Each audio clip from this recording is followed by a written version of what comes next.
मंदिर में भूल कर भी न रखें यह 3 चीजें, वरना नाराज हो जाएंगी माता लक्ष्मी। भक्तों, क्या आपके घर में पैसा आता तो है लेकिन टिकता नहीं? क्या लाख पूजा पाठ और व्रत उपवास करने के बाद भी घर में क्लेश, मानसिक तनाव और आर्थिक तंगी लगातार बनी रहती है? अगर ऐसा है तो अब समय आ गया है कि आप रुक जाएं और गहराई से सोचें। आप अनजाने में अपने ही घर के मंदिर में कुछ ऐसा कर रहे हैं जो माता लक्ष्मी को आपके घर से दूर, बहुत दूर धकेल रहा है।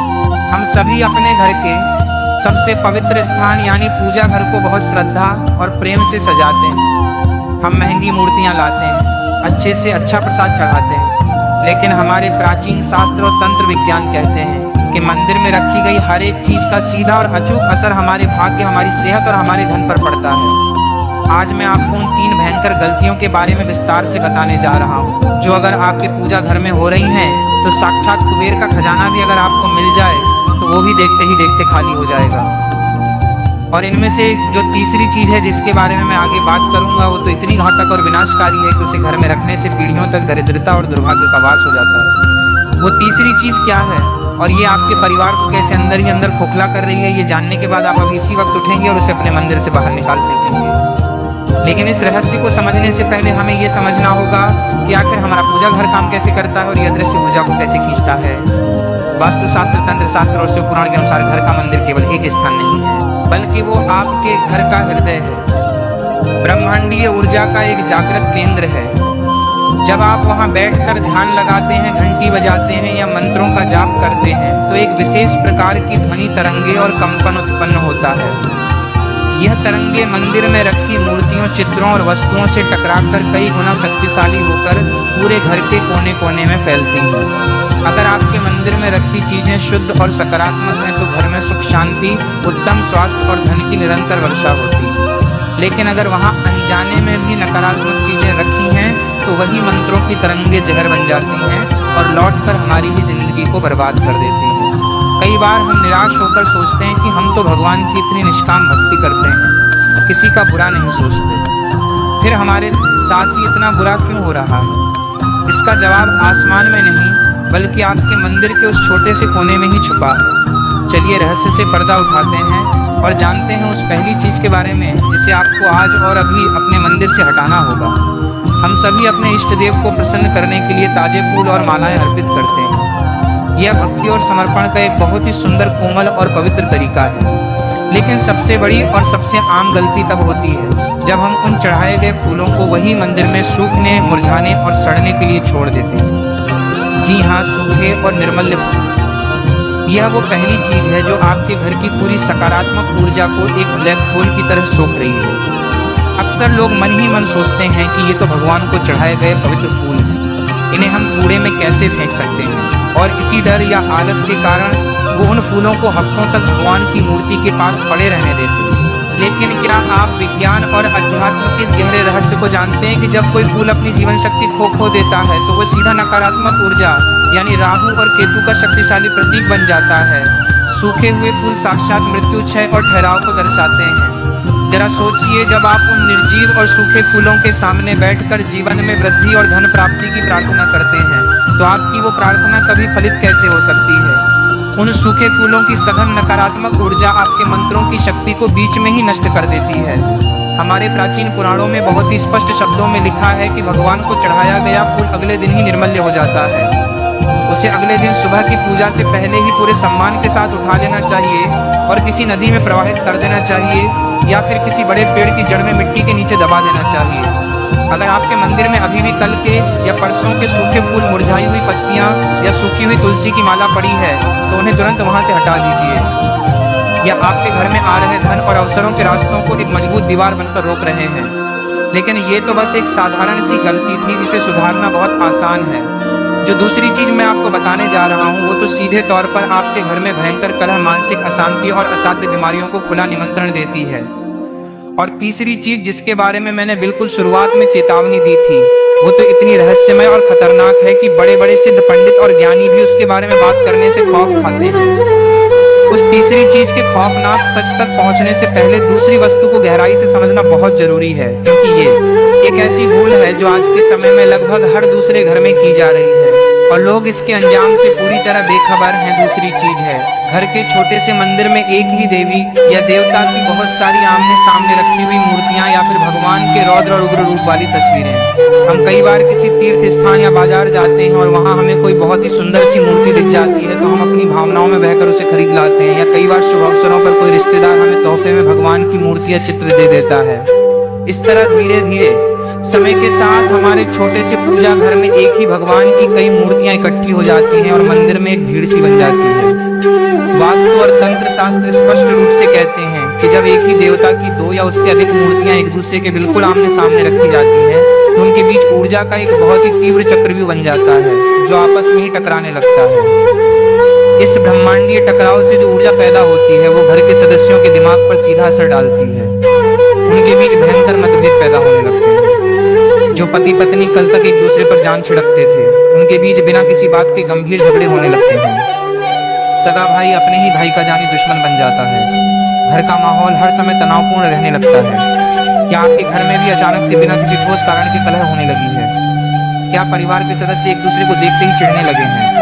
अगर ऐसा है तो जरा एक बार अपने मंदिर में झांक कर देखिए। कहीं आपने एक शिवलिंग के ठीक सामने ही दूसरा शिवलिंग तो स्थापित नहीं कर दिया, या सुख समृद्धि देने वाली माता लक्ष्मी की दो मूर्तियां एक साथ तो नहीं खड़ी हैं। इसी दूसरी गलती के अंतर्गत एक और बहुत बड़ी भूल आती है। कई लोग अनजाने में अपने घर के मंदिर में भगवान के रौद्र और उग्र रूप वाली तस्वीरें या मूर्तियां रख देते हैं, लेकिन इन्हें किसी साधारण गृहस्थ के घर के मंदिर में कभी भी स्थापित नहीं किया जाना चाहिए। घर का मंदिर शांति, प्रेम और शीतलता का प्रतीक होना चाहिए। जब आप दिन भर की भागदौड़ और तनाव के बाद घर लौटते हैं तो आपके मन को परम शांति की तलाश होती है। उग्र और क्रोधित मूर्तियों की पूजा विशेष रूप से तांत्रिक अघोरी या विशेष सिद्ध साधक श्मशान या एकांत स्थानों पर करते हैं। एक साधारण गृहस्थ इंसान के लिए भगवान का सौम्य शांत आशीर्वाद देता हुआ और मुस्कुराता हुआ रूप ही हमेशा सर्वश्रेष्ठ फल देने वाला होता है। यदि आपके मंदिर में ऐसी कोई भी उग्र मूर्ति या तस्वीर रखी हुई है तो बिना कोई समय गंवाए उसे किसी पवित्र बहते जल में प्रवाहित कर दें या किसी भी बड़े मंदिर में जाकर वहां के पंडित जी को आदर सहित सौंपाएं। अब हम धीरे धीरे उस सबसे रहस्यमय, सबसे घातक और खतरनाक तीसरी चीज की ओर बढ़ रहे हैं। ये वो भयंकर गलती है जिसने इतिहास में बड़े बड़े राजाओं और महाराजाओं को भी रंक बना दिया था। इस रहस्य को समझने के लिए आपको एक बहुत ही प्राचीन और सत्य कथा सुननी होगी। प्राचीन काल में एक बहुत ही धनवान और प्रतिष्ठित सेठ हुआ करता था।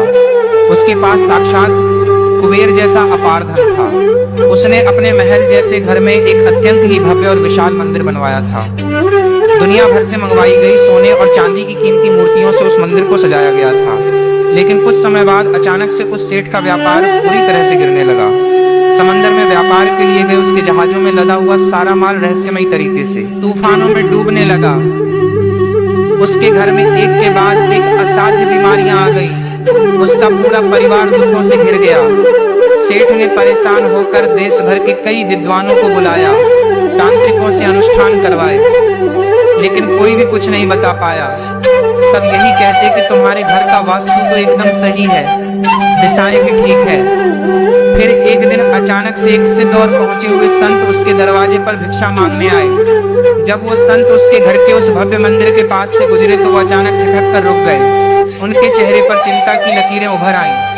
उन्होंने सेठ को बुलाया और कड़े शब्दों में कहा कि मूर्ख इंसान, तुमने साक्षात विनाश और काल को अपने ही मंदिर में इतने ऊंचे स्थान पर बैठा रखा है, तो तुम और तुम्हारा परिवार इन आपदाओं से कैसे बच सकता है?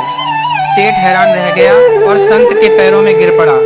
संत ने उस मंदिर के अंदर प्रवेश किया और सिंहासन पर रखी एक चीज को उठाया। उन्होंने सेठ को वो चीज दिखाते हुए कहा कि यही तुम्हारे संपूर्ण विनाश और इस दरिद्रता का एकमात्र कारण है। आखिर वो चीज क्या थी जिसने इतने बड़े साम्राज्य को मिट्टी में मिला दिया? क्या आप भी अपने घर में वही विनाशकारी गलती कर रहे हैं? जरा ध्यान से सोचिए और अपने मंदिर को याद कीजिए। घर के मंदिर में रखी जाने वाली वो तीसरी और सबसे भयानक चीज है खंडित मूर्तियां और टूटे हुए भगवान के चित्र। जी हाँ, कई बार अनजाने में ही सही मूर्ति को स्नान कराते समय या पोंछते समय उसका कोई छोटा सा कोना टूट जाता है या फ्रेम में लगी भगवान की तस्वीर का शीशा अचानक से चटक जाता है। हम इंसान अक्सर मोह में पड़ जाते हैं। हम सोचते हैं कि यह तो भगवान की मूर्ति है, इसे हम कैसे घर से बाहर निकाल सकते हैं, या फिर वो मूर्ति बहुत महंगी होती है, हम उस टूटे हुए हिस्से को गोंद से जोड़ने की कोशिश करते हैं या चालाकी से उसे भगवान के कपड़ों और फूलों के पीछे छुपा देते हैं ताकि किसी की नजर न पड़े। यह एक ऐसी अक्षम्य भूल है जो सीधे तौर पर घर में भयंकर वास्तु दोष और पीढ़ियों तक चलने वाले पितृदोष को जन्म देती है। हमारे प्राचीन शास्त्रों और आगम ग्रंथों में किसी भी खंडित या टूटी हुई मूर्ति की पूजा को सख्त और कड़े शब्दों में मना किया गया है। जब किसी भी नई मूर्ति में प्राण प्रतिष्ठा की जाती है या जब हम लगातार पूरी श्रद्धा से उसकी पूजा करते हैं तो उस पत्थर या धातु में एक अलौकिक चेतना और दिव्य ऊर्जा जागृत हो जाती है। लेकिन जैसे ही वो मूर्ति किसी भी कारण से खंडित या चटकती है, उसकी वो सारी सकारात्मक ऊर्जा उसी क्षण शून्य हो जाती है और उसकी जगह पाताल लोक की एक घोर नकारात्मक ऊर्जा ले लेती है। खंडित मूर्ति की पूजा करने से हमारे देवी देवता कभी प्रसन्न नहीं होते, बल्कि उन्हें अत्यंत पीड़ा होती है। और जिस घर में स्वयं ईश्वर पीड़ा और कष्ट में हो, वहाँ सुख समृद्धि की देवी माता लक्ष्मी एक पल भी नहीं ठहर सकती। वह तुरंत उस घर का त्याग कर देती है। वह अमीर सेठ भी अज्ञानतावश यही भयंकर गलती कर रहा था। उसके उस भव्य मंदिर में एक बहुत ही कीमती, दुर्लभ और बहुमूल्य रत्नों से जड़ी हुई भगवान की एक पुरानी मूर्ति थी, जिसका नीचे का एक बहुत ही छोटा सा हिस्सा काफी समय पहले टूट गया था। मूर्ति बेशकीमती होने के कारण सेठ के मन में लोभ आ गया था और वह उसे वहां से हटाना नहीं चाहता था। और उसका यही लोभ, उसका यही मोह उसके संपूर्ण पतन का कारण बन गया। अगर आपके घर के मंदिर में कोई भी मूर्ति थोड़ी सी भी टूट गई है या चटक गई है, चाहे वो सोने की ही क्यों ना हो, चाहे वो आपके किसी बहुत ही प्रिय व्यक्ति ने अपनी आखिरी निशानी के तौर पर क्यों न दी हो, अपने मन को कठोर कीजिए और उसे तुरंत अपने घर से विदा कर दें। विसर्जन का अर्थ कभी भी भगवान का अपमान करना नहीं होता है। विसर्जन का वास्तविक अर्थ है उस तत्व को वापस प्रकृति के पंच तत्वों में सम्मान के साथ लौटा देना। टूटी हुई और खंडित मूर्तियों को किसी बहती हुई साफ नदी या नहर में पूरे आदर के साथ विसर्जित कर देना चाहिए। यदि आपके आसपास कोई नदी नहीं है तो किसी निर्जन स्थान पर एक गहरा गड्ढा खोदकर उन्हें भूमि माता के आंचल में सम्मान पूर्वक दबा देना चाहिए। लेकिन भूलकर भी किसी भी लालच या मोह में आकर उन्हें अपने घर के किसी भी कोने में न रखें। ये दरिद्रता, बीमारी और दुर्भाग्य का सबसे बड़ा और अचूक कारण है। जरा एक बार अपने दैनिक जीवन के बारे में सोचिए। क्या हम अपने घर में मेहमानों को टूटे हुए या चटके हुए बर्तन में खाना परोसते हैं? क्या हम खुद फटे हुए और पुराने कपड़े पहनकर किसी खास शादी या समारोह में जाते हैं? बिल्कुल नहीं। तो फिर हम इस पूरे ब्रह्मांड के पालनहार जो हमें सब कुछ देते हैं, उन्हें टूटे हुए सिंहासन पर या किसी खंडित और बदरंग रूप में कैसे रख सकते हैं? ये तो ईश्वर का सीधा सीधा अपमान है।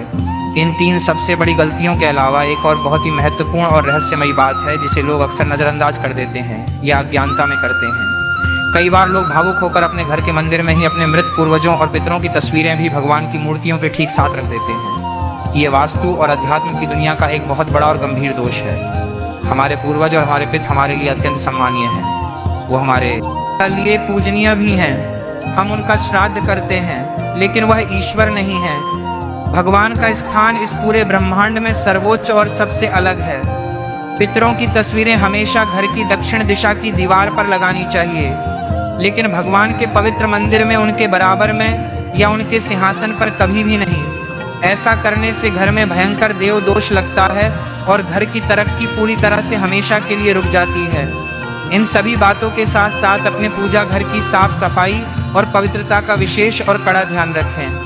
मंदिर के कोनों में कभी भी मकड़ी के जाले नहीं लगने चाहिए। माचिस की जली हुई तीलियां या सूखी हुई अगरबत्ती की डंडियां मंदिर में इधर उधर बिल्कुल नहीं बिखरी होनी चाहिए। ये सुनने में बहुत ही छोटी छोटी और मामूली बातें लगती हैं, लेकिन ऊर्जा के विज्ञान में इनका प्रभाव बहुत बड़ा और व्यापक होता है। अपने मंदिर में रोज सुबह सूर्योदय के समय और शाम को गोधूली बेला में गाय के शुद्ध घी का या फिर तिल के तेल का एक दीपक जरूर प्रज्वलित करें।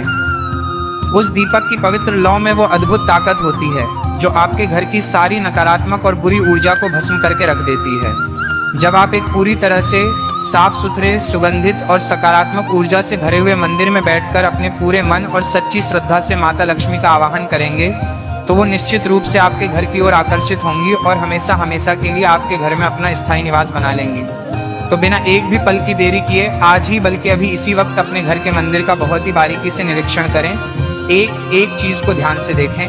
कहीं भगवान की मूर्ति के पीछे कोई सूखा हुआ फूल या माला तो नहीं छिपी है?